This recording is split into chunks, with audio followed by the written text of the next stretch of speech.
Welcome to my channel SK knowledge class. दोस्तों आज के इस वीडियो में आपको बताऊंगा कि मैट्रिक परीक्षा 2024 के लिए मैथ का वीवीआई ऑब्जेक्टिव क्वेश्चन जो कि दोस्तों 1 से 14 तक हम बना के अपलोड कर दिए। अगर वो वीडियो नहीं देखें तो जाके चैनल पे देख लीजिएगा।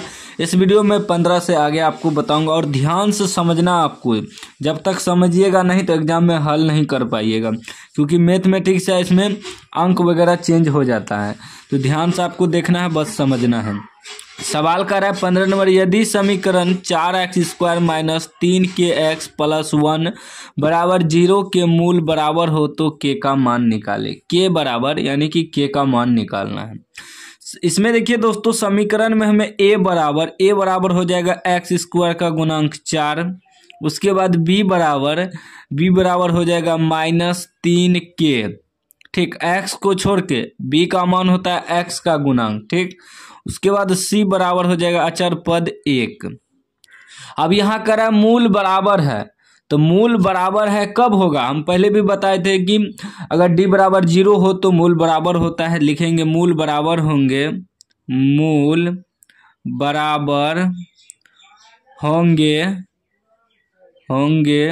यदि d बराबर 0। ठीक, तब मूल बराबर होंगे।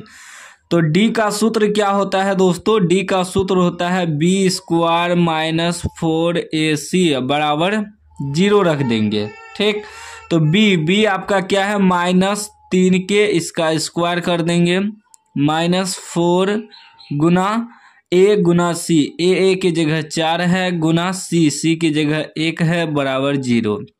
ध्यान से आपको देखना है। अब 3 का स्क्वायर 9 हो जाएगा और k का स्क्वायर k² हो जाएगा। यहाँ से माइनस का स्क्वायर प्लस हो जाएगा, फिर -4 चौके 16 एका 16 बराबर 0। जब 9k² बराबर निकालेंगे तो -16 है तो उधर +16 हो जाएगा। जब k² बराबर निकालेंगे तो 16, गुना में 9 है तो भागा में 9 आ जाएगा। जब दोस्तों हम लोग k बराबर निकालेंगे तो यहाँ से स्क्वायर हटेगा तो इस पे रूट हो जाएगा, यानी कि 16/9 रूट अंदर। तो 16 का वर्गमूल 4 निकलता है, 9 का वर्गमूल 3 निकलता है। रूट से जब बाहर निकलता है तो प्लस माइनस निकलता है, तो +-4/3। देखिए +-4/3 ऑप्शन डी हो जाएगा। ठीक, इस प्रकार आपको बनाना है। अगला प्रश्न आपका कह रहा है, यदि किसी द्विघात बहुपद के शून्यकों का योगफल 2 एवं गुणनफल -15 है तो वह द्विघात बहुपद होगा। देखिए दोस्तों, इसमें शून्यकों का योगफल और गुणनफल दिया है। कह रहा है द्विघात बहुपद आपको निकालना है द्विघात बहुपद। तो शून्यकों का योग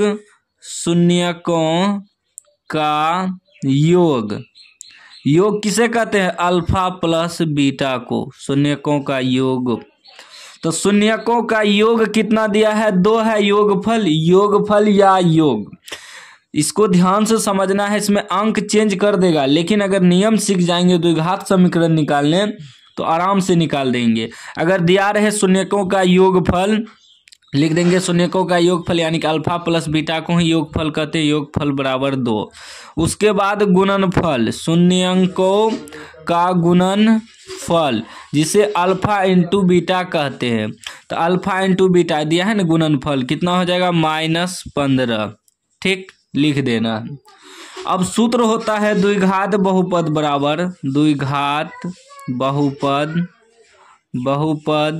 बराबर सूत्र होता है x² minus alpha plus beta into x plus alpha into beta. यह सूत्र अगर आप याद रखते हैं तो कोनो सवाल दे देगा, आपसे बन जाएगा। सिर्फ याद रखना है कि गुणनफल और योगफल दिया रहे। अब देखिए x² minus alpha plus beta कितना है, 2x है, तो x plus alpha into beta कितना है -15। ये क्या हो जाएगा, x² माइनस 2x प्लस -15। ये आपका आंसर हो गया। दोनों में माइनस, यहाँ देखिए x² minus 2x -15, option D सही है। सूत्र आप लोग याद रखिएगा, इसी सूत्र से द्विघात बहुपद निकलेगा। ठीक, उसके बाद 17 नंबर कह रहा है निम्नलिखित में कौन समांतर श्रेणी में नहीं है। उल्टा पूछा है सवाल, समांतर श्रेणी में नहीं है यह पूछ रहा है। तो समांतर श्रेणी में वह होता है जिसका अंतर समान रहता है सब अंक के बीच। 12 4 16, 16 4 20। देखिए 4 4 का अंतर दोनों में है, तो इसका मतलब यह समांतर श्रेणी में है। ठीक, यहाँ पूछ रहा है नहीं है, वह ऑप्शन सही होना चाहिए। ठीक, तो ये अंतर समान है तो समान अंतर में है। दूसरा का चेक करेंगे तो 2 का स्क्वायर 4 हो जाएगा, कोमा 5 का स्क्वायर 25 हो जाएगा, 7 का स्क्वायर 49 हो जाएगा।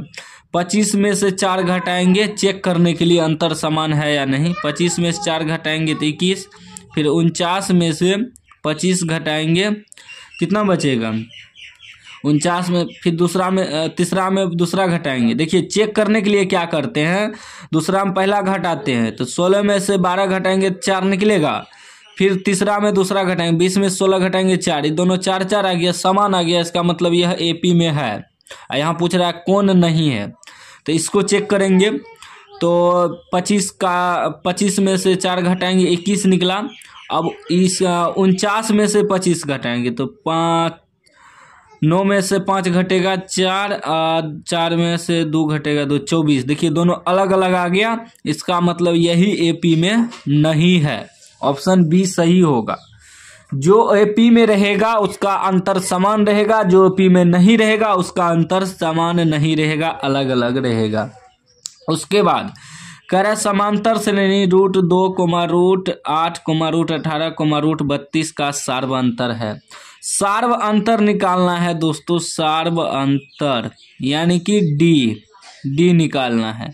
तो दूसरा पद में से पहला पद घटा देंगे, यानी कि √8 में √2 घटा देंगे। ठीक, और √8 को क्या लिख सकते हैं, 2 दूनी 4, दूनी 8 घटा √2, 2 मिलके एगो रूट से बाहर निकल जाएगा, बचेगा एगो रूट में घटा √2। अब यहाँ 2 गो √2 है, यहाँ नहीं कुछ तो एगो √2 है, यहाँ एक है ना, तो 2 गो √2 में एगो √2 घट जाएगा तो एगो √2 बचेगा। एगो √2 कहाँ पे है, बी में है, बी इसका करेक्ट आंसर हो जाएगा। चलिए अगला प्रश्न देख लीजिए। अगला प्रश्न 19 नंबर का है, यदि x + 2, 3x और x + 1 4x + 1 समांतर श्रेणी में हो तो x का मान निकाले। यह सवाल में बहुत विद्यार्थी कंफ्यूज करता है। अगर 3 गो आपको दे देगा कोई भी अंक और कह दे समांतर श्रेणी में है, तब एक सूत्र याद रखिएगा, पहले मैं लिख देता हूँ। a आपका a बराबर हो जाएगा x + 2, उसके बाद b बराबर आपको मान लेना है 3x और c बराबर आपका 4x + 1, इसको मान लेना है। जो भी आपका दिया रहे a बराबर b बराबर c बराबर मान लेना है। इसका सूत्र होता है, आपको कोई सूत्र नहीं बताएगा लेकिन मैं आपको सूत्र बता रहा हूं जिससे कि आप आसानी से हल कर पाएंगे। सूत्र होता है b घटा a बराबर c घटा b। ठीक ना, कोई आपको यह सूत्र नहीं बताएगा, मैं गारंटी देता हूं। अगर सूत्र से बनाएंगे तो आप आसानी से बना सकते हैं। b आपका कितना है 3x माइनस a कितना है x + 2। देखिए माइनस के बाद अगर 2 अंक रहे तो उसको ब्रैकेट में ले लेना है, बराबर c कितना है 4x + 1 घटा b कितना है 3x। अब इसको हल करेंगे तो 3x माइनस से गुना करेंगे x को, -x प्लस माइनस 2 बराबर 4x + 1 घटा 3x। अब देखिए 3x में से x घटेगा 2x - 2 बराबर 4x में से 3x घटेगा वो 1x, x लिखेंगे सिर्फ +1। अब x वाला x के जगह करेंगे, अंक वाला अंक की जगह, तो ये हो जाएगा 2x, ये इधर आएगा तो -x बराबर ये है 1, ये उधर जाएगा तो +2, यानी कि कितना निकल गया 2x में से x घटेगा एगो x बराबर 1 2 3, x बराबर कितना निकल गया 3, जो कि ऑप्शन सी में है। ठीक, समझ गया, सूत्र याद रखना आपको। 20 नंबर प्रश्न देख लीजिए। कह रहा है कि tan 30 degree into sin 30 degree into coat 60 degree into cosec 30 degree बराबर मान निकालने कह रहा है। अब देखिए tan 30 डिग्री, tan 30 का मान क्या होता है 1/√3 गुना, इंटू है तो गुना साइन 30 डिग्री, साइन 30 डिग्री का मान होता है 1/2 गुना कोट 60 डिग्री, कोट 60 का मान होता है 1/√3 गुना कोसेक 30, कोसेक 30 का मान होता है 2। ठीक, अब देखिए ऊपर गुना करेंगे 1 गुना 1 गुना 1 गुना 2, तो यानी कि 2 आ जाएगा, नीचे आ जाएगा 2√3 गुना √3 3 हो जाएगा। किसी को रूट से सेम गुना करेंगे तो रूट हट जाता है, √2 गुना √2 करेंगे तो 2 हो जाएगा। ठीक, तो √3 गुना √3 3, यानी कि क्या हो गया 2/3 दूनी 6 कटेगा ना, 2 का 2 दूतिया 6, यानी कि 1/3, 1/3 कहाँ पे है, बी में है।